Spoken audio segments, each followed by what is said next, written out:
Hello guys, welcome to my YouTube channel. तर आज आपण ऐकतोय बेस्ट फ्रेंड्स फॉर एव्हर या कथेचा तिसरा भाग. तर तिसरा भाग ऐकण्यापूर्वी आपण या आधीचा भाग ऐकला आहे ना, हे कन्फर्म करून घ्या आणि चॅनलला सबस्क्राईब करा. ओके, तर सुरू करूया बेस्ट फ्रेंड्स फॉर एव्हरचा तिसरा भाग. मी विशाख आज सकाळी सकाळीच मुंबईला पोचलो. खरं तर पुण्यात राहून मुंबईबद्दल एवढं कुणाला वाटणार नाही, तरीही माझी इच्छा मुंबईत येऊन शिकायचीच होती. कमीत कमी PG तरी इथेच करावं. तसं तर बाहेर देशात शिकायला गेलो असतो तरीही हरकत नव्हती घरच्यांची. तसाही डॅडचा बिझनेस म्हणजे आमचा बिझनेस 2-3 देशात एक्सपांड केला आहे मागच्या 2-3 वर्षात. मी जाऊन सुद्धा आलोय बरेचदा, कारण आमचे अर्धे रिलेटिव्स तिकडेच राहतात. आत्या लॉस एंजेलिसला राहते, लहान काका जर्मनीला, तर मामा शिकागोला आणि मावशी सुद्धा लंडनला शिफ्ट झाली आहे लग्न करून. मग काय सारखं जाणं सुरूच असतं. पण तरीही मुंबई मेरी जान. मुंबई एवढी ओढ नाही वाटली आजवर मला जगात कुठल्याही शहराची. आमची आत्या वर्षातून एकदा कंपल्सरी येतेच भारतात आणि चांगली महिना राहून जाते. आणि तिच्यासोबत तिच्या 2 मुली नायरा आणि काशवी त्याही येतात. नायरा मोठी आहे, म्हणजे जवळपास माझ्याच वयाची. काशवी अजून लहान आहे, 11वीला आहे.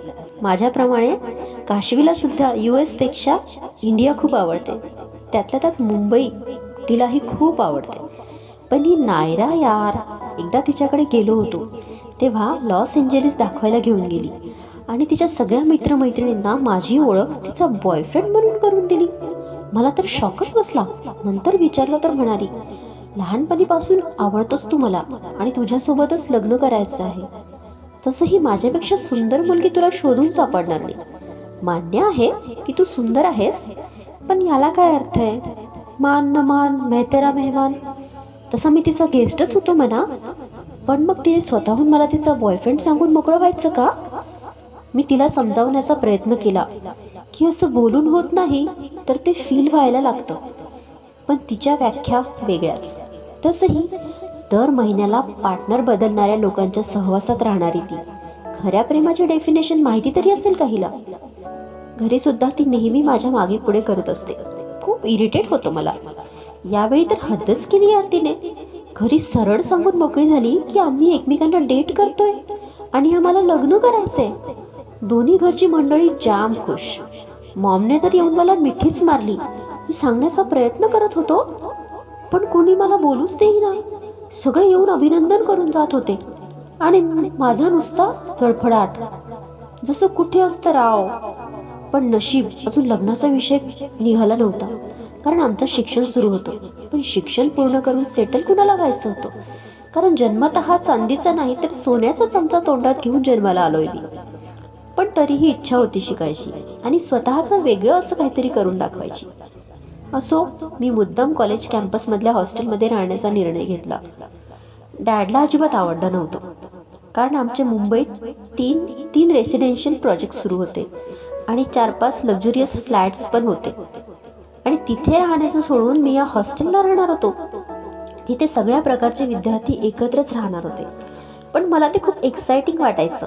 मी हॉस्टेल लाईफ कधी जगलोच नव्हतो, कधी गरजच पडली नाही. पण यावेळी मला तो चान्स मिस करायचा नव्हता. एकाच रूममध्ये राहून मित्रांसोबत दंगा घालायचा, रात्री उशिरापर्यंत मूवी बघून यायचं आणि मग वार्डनच्या शिव्या खायच्या. कधीतरी चोरून लपून मुलींच्या हॉस्टेल रूममध्ये बघून चढून बघायचं. आजवर बऱ्याच मूवीमध्ये हॉस्टेल लाईफ बघितली होती, ती प्रत्यक्षात जगावी असं मनातून वाटत होतं. आणि मला सर्वात महत्त्वाचं, माझी गर्लफ्रेंड. मला माझ्या गर्लफ्रेंडसाठी सर्वसामान्य मुलांप्रमाणे अगदी छोट्या छोट्या गोष्टी करायच्या होत्या. कुठलाच बडेजाव न करता तिच्या छोट्या छोट्या इच्छा पूर्ण करायच्या होत्या. झाडावर चढून एकदा तरी तिच्या हॉस्टेल रूममध्ये शिरायचं होतं. एवढ्या श्रीमंतीत राहून सुद्धा मला या सर्वसामान्य गोष्टी अट्रॅक्ट करत होत्या आणि आता मी त्या सर्व इच्छा पूर्ण करू शकणार होतो. आज सकाळी मॉम डॅड दोघेही आले मला सोडायला. डॅड तर हॉस्टेलमध्ये यायला सुद्धा तयार नव्हते. त्यांना माझा हा वेळेपणा अजिबात आवडलेला नव्हता. पण मॉम, ती माझी बेस्ट फ्रेंड आहे. मी माझं आयुष्य अगदी माझ्या मर्जीप्रमाणे जगावं असंच तिला वाटतं. ती आली माझ्यासोबत आतपर्यंत. सगळी मुलं बघत होती तिला. म्हणायला माझी आई आहे ती, पण कसली मेंटेन्ड आहे यार. कुणालाही 35च्या पुढे वय वाटणार नाही तिचं. त्यात योगाचं प्रचंड वेळ तिला, त्यामुळे फॉरेवर यंग दिसते ती. माझी रूम शोधून आम्ही रूममध्ये आलो. मॉमने पटापट रूम आवरून माझं कपाट लावून दिलं आणि बोलत बोलत आम्ही कॉरिडॉरमध्ये आलो. तशी तर साडीच नेसून आली होती ती, पण तरीही पोरं वेड्यासारखी बघत होती तिला. शेवटी तिला जरा अवघडल्यासारखं झालं. विशाख बाळा, मी गाडीजवळ थांबते, तू ये काही वेळात खाली, म्हणत ती बाहेर निघून गेली. काही वेळात मी सुद्धा खाली गेलो. मॉम डॅडला सी ऑफ करून परत निघणार तोच डॅड म्हणाले, उद्यापर्यंत तुझी बाईक इथे पोचलेली असेल. कार ऑलरेडी मुंबईमध्ये आहेच आणि ड्रायव्हर सुद्धा. सो कुठेही जायचं ठरलं तर 1-2 तास आधी ड्रायव्हरला कॉल करून सांगून ठेवत जा, म्हणजे ते वेळेत पोचतील आणि तुझी गैरसोय होणार नाही. एवढंच बोललो मी, कारण मला नको होत्या त्या सगळ्या सोयी इथे. पण हो, सवय सुद्धा झालेली होतीच की, म्हणून म्हटलं जाऊ दे.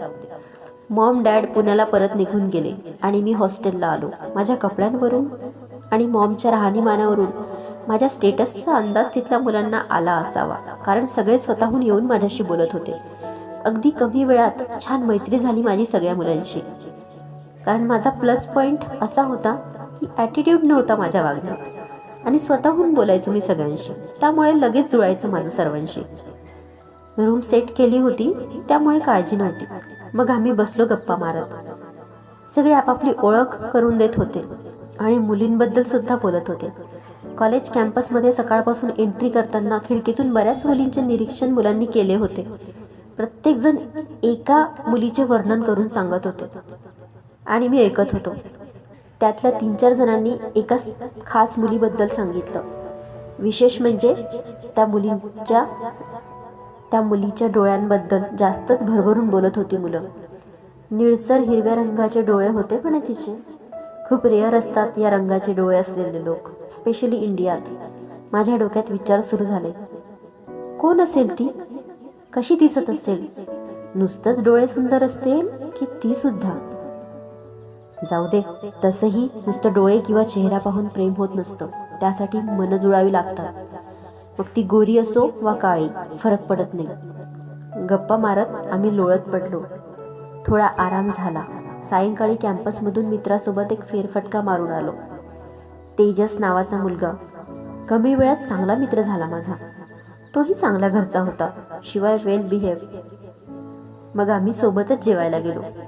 तो जरा 2-4 पावलं पुढे होता आणि एका बावळट मुलीला माझा धक्का लागला. माझा म्हणजे खरं तर तिचाच, पण ॲग्री कोण करणार? मलाच ब्लेम करत होती. सहज लक्ष तिच्या बाजूला गेलं आणि एक क्षण स्तब्ध झालं. तीच होती आल्यापासून जिच्याबद्दल दिवसभरात मी ऐकत होतो. Aqua green eyes. आई शपथ, काही सुचलंच नाही. काय बोलावं? एकतर तिची बावळट मैत्रीण फालतू बडबड करत होती. लंपट म्हणाली मला. एरवी मी ऐकून न घेता चांगलं सुनावलं असतं, पण मला माझं फर्स्ट इम्प्रेशन खराब नव्हतं करायचं त्या सुंदर डोळ्यांसमोर. खरं सांगायचं तर नुसतं डोळेच नाही तर अख्खीच्या अख्खी सौंदर्याची खाण होती ती. त्या सिंपलच्या ब्लू टॉप आणि रेड पटियाला पॅन्टमध्ये सुद्धा भाव खाऊन गेली होती ती. ती मध्ये बोलली म्हणून मी वाद न वाढवता शांत राहिलो.